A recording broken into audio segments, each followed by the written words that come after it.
నిఖిల్‌కి అన్యాయం జరిగిందనే చెప్పుకోవచ్చు. ఎందుకంటే ఇప్పుడు దాకా మెగా చీఫ్ అవ్వలేదు. ఈసారి అయ్యే ఛాన్సెస్ వెరీ హై. ఎందుకంటే ఆ టాస్క్‌లన్నీ నిఖిల్ ఈజీగా ఆడేస్తాడు. Mega chief అయిపోయేవాడు. కానీ నిఖిల్‌ది టీ షర్టు చివరిలో పంపించిన దాంతోపాటు రోహిణి గారిది పెడతాం. ఇప్పుడు రోహిణి గారిది ఎక్కువ సెలెక్ట్ చేస్తారని కూడా తెలుసు కాబట్టి రోహిణి గారిది నిఖిల్ది వీళ్ళిద్దరిది పంపిస్తాం. నిఖిల్కి చాలా మైనస్ అయిందనే చెప్పుకోవచ్చు.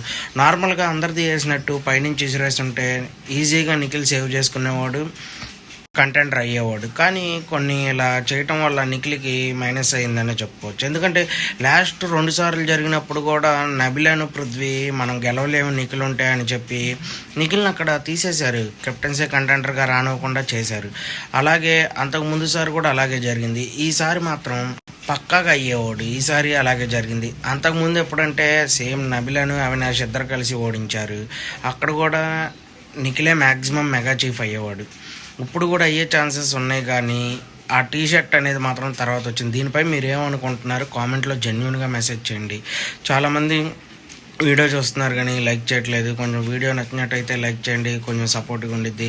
అలాగే మన ఛానల్ సబ్స్క్రైబ్ చేయండి. ఏమైనా తప్పులుంటే కామెంట్లో మెసేజ్ చేయండి.